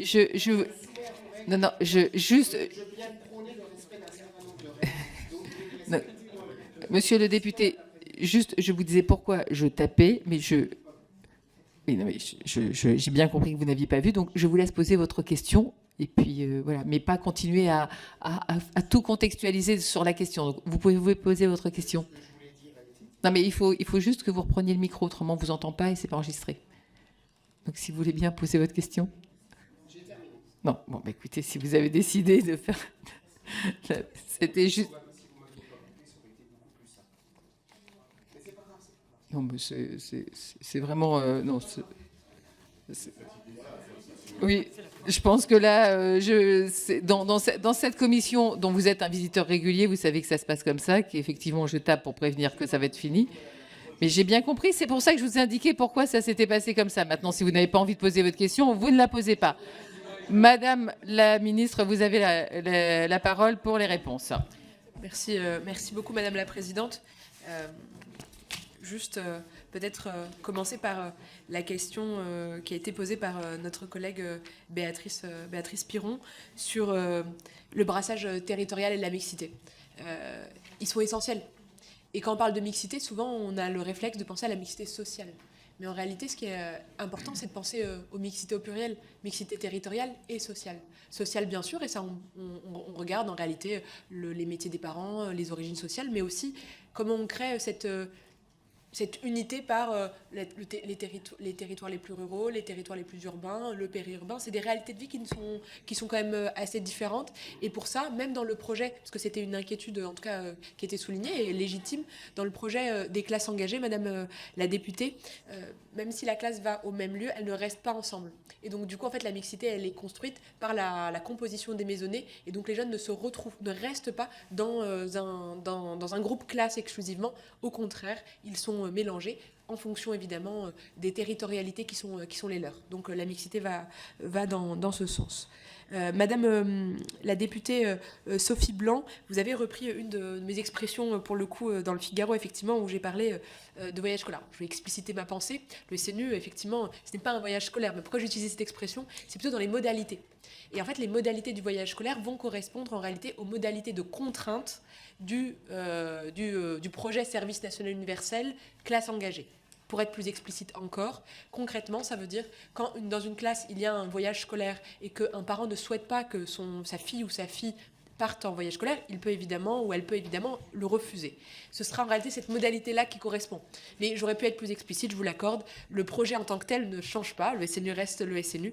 Mais cette particularité, c'est simplement pour illustrer que le volontariat de la classe ne va pas contre l'autorisation nécessaire du parent qui garde l'autorité, bien sûr, sur les enfants. Voilà pour l'explicitation, en tout cas sur le voyage scolaire et la question de l'année de seconde.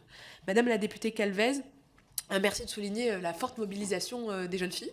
Et pour aller dans votre sens, c'est une mobilisation et une représentation plus forte qui se confirme d'année en année. Donc c'est pas un séjour en particulier qui marque quelque chose. Je crois que ça signifie quelque chose. Ça signifie une volonté plus forte de s'engager, d'être dans des engagements qui sont peut-être beaucoup plus universels parce que peut-être plus récents. C'est une génération qui a le goût de cette égalité réelle, en fait. Et là, pour le coup, ça va dans le sens. Pour garantir, en réalité, les besoins fondamentaux de la compréhension de notre société, pendant le service national universel, évidemment, il y a les questions de consentement qui sont évoquées dès le début.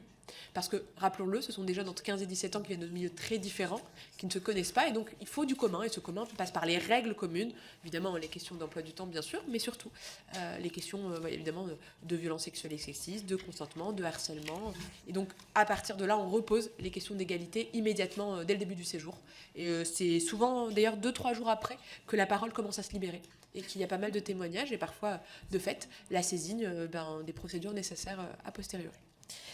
Monsieur le député Paul Vannier, vous avez eu des propos extrêmement durs en fait contre les jeunes qui s'engagent. Monsieur le député, les jeunes sont libres de s'engager là où ils le souhaitent.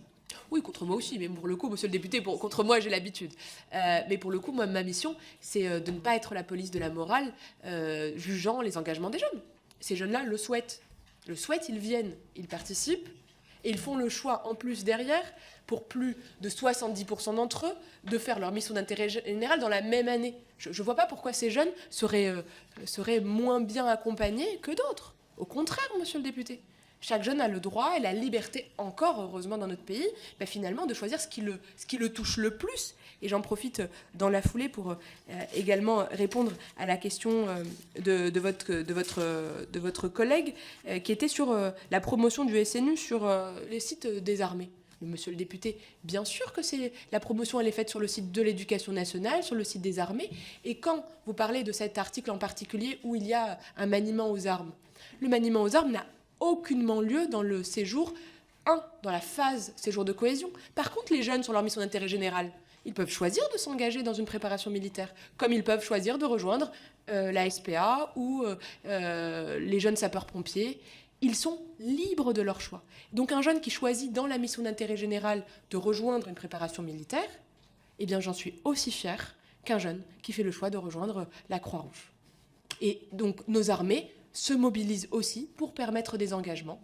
Et ce qui est assez intéressant, c'est de voir que cette jeunesse, pour le coup, même quand elle ne souhaite pas faire de carrière militaire derrière, a envie, pour une partie d'entre elles, de découvrir les hommes et les femmes qui nous protègent au quotidien et protègent en réalité un socle de valeurs bien au-delà. Donc, monsieur le député, cette publication est tout à fait normale, puisque c'est la liberté du jeune, liberté individuelle de chaque jeune, de choisir la forme de l'engagement qu'il souhaite. Et je pense que ça éclaire du coup votre question, puisque ce n'est pas la phase 1 qui est pour le coup la phase commune et qui est totalement civile, où évidemment il n'y a pas de maniement aux armes, puisque ça n'a pas cette vocation-là.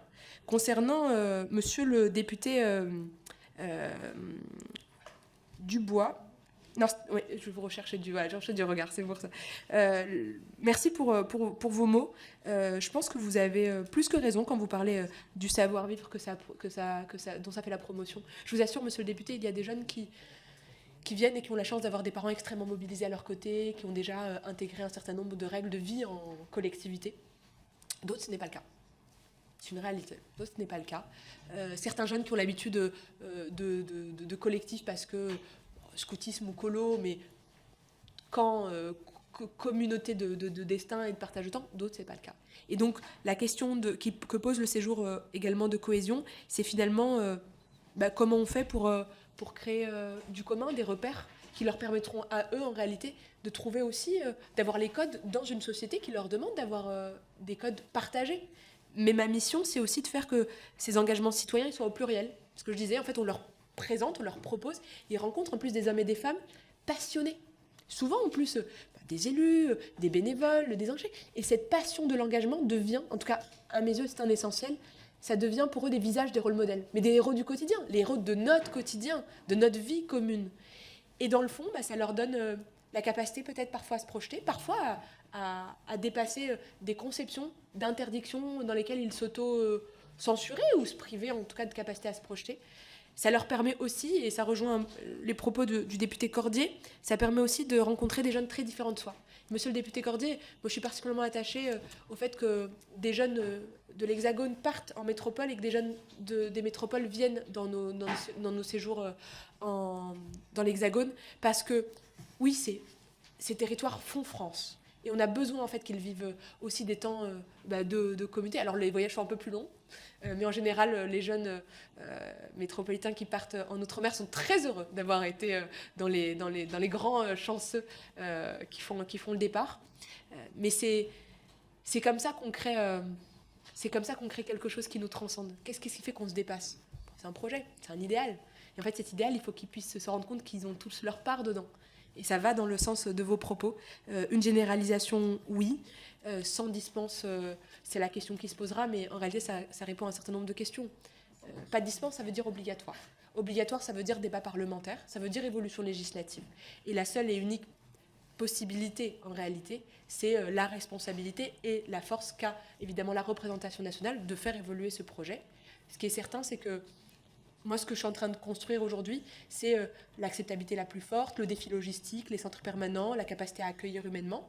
Et ensuite arrivera ce débat parlementaire. Et ce sera, mesdames, messieurs les députés, votre volonté ou votre souhait qui fera que l'évolution restera sur de l'incitation ou au contraire sur une obligation. Mais c'est d'abord effectivement une évolution législative.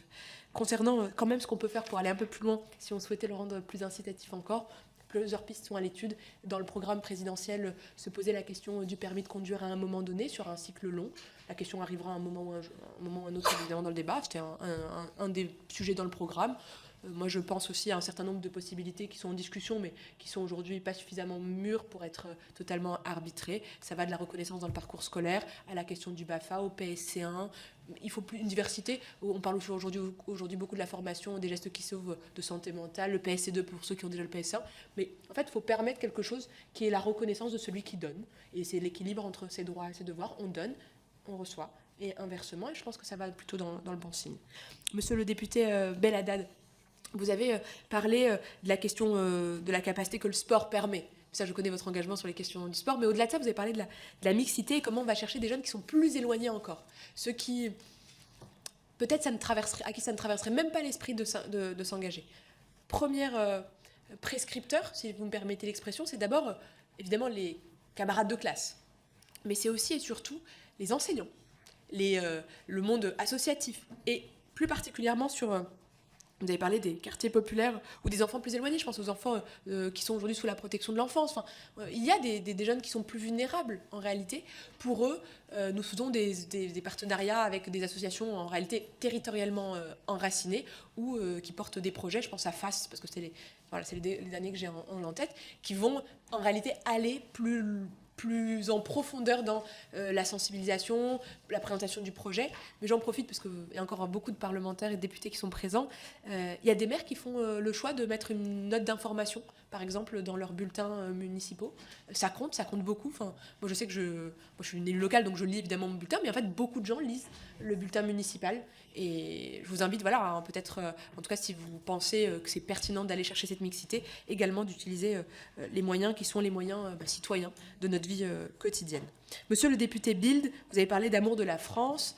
Il se trouve que c'est les propos de Léon Gauthier, du héros. Léon Gauthier, qui a été le dernier du commandant Kieffer et à qui on a rendu hommage. C'était ses propos face à un des jeunes du SNU qui était dans le Val-Calvados. Tout le monde dit, mais plus avec l'âge qu'ils ont, mais pourquoi vous êtes parti rejoindre le général de Gaulle? Avec beaucoup de naïveté. Pourquoi? Il leur a répondu, on m'a appris à aimer la France. Je crois qu'effectivement, ça s'apprend à l'école, ça s'apprend dans les engagements, ça s'apprend par aussi le regard que vous portez sur eux quand vous partez témoigner. Et ils se rendent compte que du coup, ils sont importants aussi pour des gens qui sont importants, et c'est vous portez des mandats. Et les ambitions, puisque vous avez posé un certain nombre de questions, aujourd'hui, les ambitions qui me sont données, les objectifs qui me sont donnés, c'est poser les bases d'une généralisation plus forte, c'est-à-dire une administration centrale, il y a une délégation générale avec à la tête une préfète, parce que c'est d'abord sur nos territoires, une DAZEN, parce que c'est avec le monde de l'éducation nationale, un général 5 étoiles qui est en 2S aujourd'hui, parce que oui, c'est avec le soutien de nos armées, mais également des structures du monde associatif qui ont une autre culture sportive, de médiation, parce que les jeunes viennent de milieux différents et donc de cultures différentes, donc c'est important de bien construire le commun en s'appuyant sur toutes les forces vives de notre pays. Mais comme j'ai répondu au député Dubois sur la question en réalité de l'obligation, c'est une des hypothèses qui pourra à un moment avoir lieu si le débat parlementaire a lieu. C'est d'abord une évolution. En attendant, moi je construis les opportunités permettant d'accueillir plus de 10% d'une génération. Mais quand on y pense, c'est déjà presque 80 000 jeunes qui l'ont fait en fait. Et sur le service civique, c'est plus de 600 000 jeunes en 10 ans. Cette jeunesse engagée, elle existe. Maintenant, on peut créer du commun plus fort, ça j'en ai la certitude.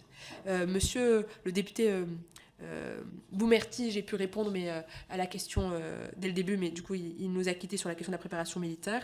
Monsieur le député Pellerin, sur la question des classes qui est partie.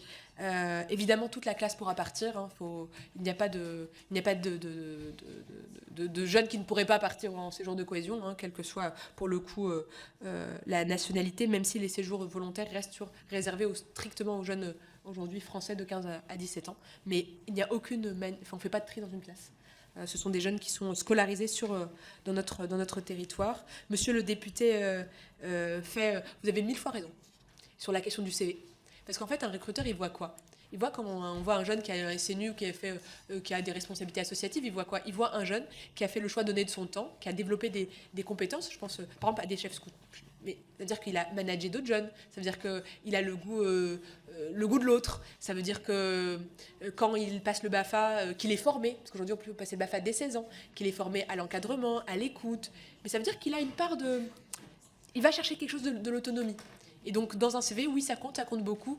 Et on voit énormément, effectivement, d'entreprises qui deviennent des amis du service civique, pour le coup, parce que c'est la phase 3, c'est la phase où on devient plutôt majeur. Et je pense que cette évolution est très large. On découvre aussi des métiers, pas mal de métiers. Alors, des métiers plutôt de la fonction publique, des corps uniformes, du monde associatif, de l'économie sociale et solidaire, mais on a aussi découvert des exploitations agricoles, parce que oui, l'évolution de l'unité passe par la compréhension de nos territoires et la diversité des milieux. Donc ça va totalement dans le sens de vos propos. Madame Angélique Franck, je vous fais la réponse en quelques mots, mais pour le coup, ce sont des éponges, oui, 1000 fois. C'est pour ça qu'à 15 à 17 ans, c'est le bon âge, alors même qu'accompagner des mineurs a plus de responsabilités qu'accompagner des majeurs. Mais c'est un choix d'abord pour les jeunes que nous le faisons. Et vous avez parlé de la question de la mobilisation et de la mixité, puisque un tiers des parents étaient des hommes et des femmes en uniforme. Alors c'est une lecture très large, c'est pas exclusivement des parents, mais c'est quelqu'un dans sa famille. En réalité, ça peut être un grand-père, un oncle. Et franchement, je suis fière qu'ils soient là. Maintenant, en fait, la proportion baisse aujourd'hui parce que le projet est de plus en plus connu. Et comme il est plus connu, il y a plus de familles qui viennent. C'était aussi essentiellement un projet, je pense, un sujet de notoriété, de compréhension du projet, qui au début était une expérimentation de un peu moins de 2000 jeunes. Donc ça va plutôt dans le sens de la mixité plus large aujourd'hui, et territoriale, qui était assez juste dès le début, mais plutôt dans les métiers. Et pour aller au bout de l'exercice, monsieur le député Le Vigoureux sur le suivi, oui, l'INJEP suit chaque année les séjours de cohésion. Et en réalité, les rapports de l'INJEP sont particulièrement précieux sur les évolutions sociales, de mixité, mais aussi les retours d'expérience que nous amènent un certain nombre de jeunes, qui nous font évoluer sur soit les modalités, par exemple, de présentation je pense, de certains ateliers, je pense aux questions environnementales, par exemple, où en fait on s'est rendu compte qu'ils étaient déjà très au courant et donc ils voulaient plutôt être dans du faire que dans du descendant. Enfin, c'est des évolutions et donc le suivi de l'INJEP est précieux dans son évolution, mais aussi dans le regard sociologique qu'il permet, donc, et statistique. Madame la députée Lisette Paulet, pareil, c'était obligation loi, c'était dans la foulée, mais il n'y a pas de module séquencé. Je pose le truc. L'évolution, elle est quand même, elle passe par le nombre et la capacité à accueillir. Il y a la reconquête du mois de juin à avoir, bien sûr, c'est essentiel. Les séjours se passeront tout au long de l'année, mais il faut aller jusqu'au bout de l'année. C'est pour ça que les programmes, ils sont pensés jusqu'à la fin juin. Et donc, quand on prend 2 semaines dans le cadre d'un projet pédagogique, ce n'est pas 2 semaines en moins, c'est 2 semaines d'apprentissage différents, mais pas séquencés. Madame la députée Rioton, sur la question de la mixité, c'est plus que jamais, évidemment, cette nécessité aussi d'évaluer, en fait, pour être sûr que cette mixité, elle évolue, elle est réelle, ça va dans le bon sens. Tout à l'heure, je parlais évidemment des 5,7%. 9% des jeunes sont aujourd'hui en territoire plus populaire et plus difficile, mais en fait, on peut aller beaucoup plus loin. Moi, j'en ai la certitude. Et il faut un peu peut-être plus aussi embarquer les parents, engager les parents par un certain nombre de réunions qui se font également dans l'établissement scolaire pour informer, sensibiliser et créer aussi de la confiance. Je pense que ce n'est pas anodin. Monsieur le député Chudeau, vous avez parlé effectivement des questions plus polémiques, mais en fait il n'y a aucune polémique puisqu'il n'y a qu'un totem. La question d'obligation, j'ai pu y répondre. Sur la question du budget, elle évolue en fonction en fait du nombre. Vous savez, plus on a d'uniformes, plus on a de centres, plus le coût unitaire baisse. Aujourd'hui, c'est 2200 € de budget individuel pour chaque jeune, mais c'est une économie d'échelle comme beaucoup. Sinon, les incitations, j'ai pu en parler, permis, BAFA, reconnaissance, et puis regard de la nation. Je pense que le regard qui est posé aussi par les élus et les structures associatives sont essentiels. Et monsieur le député Cordier, pour la fin, le service national universel, évidemment, dans toute sa mixité.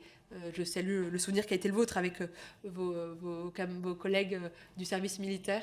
Aujourd'hui, nos militaires sont des militaires professionnels, mais reste la volonté d'avoir une armée de réserve forte et donc de l'opérationnel.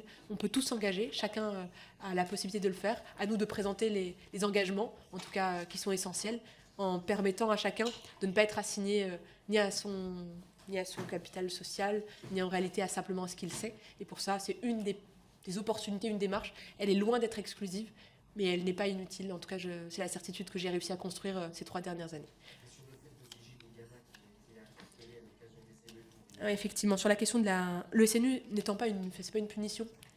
Par contre, mais du coup, pas ceux qui ont été interpellés, parce que franchement, ça permettrait.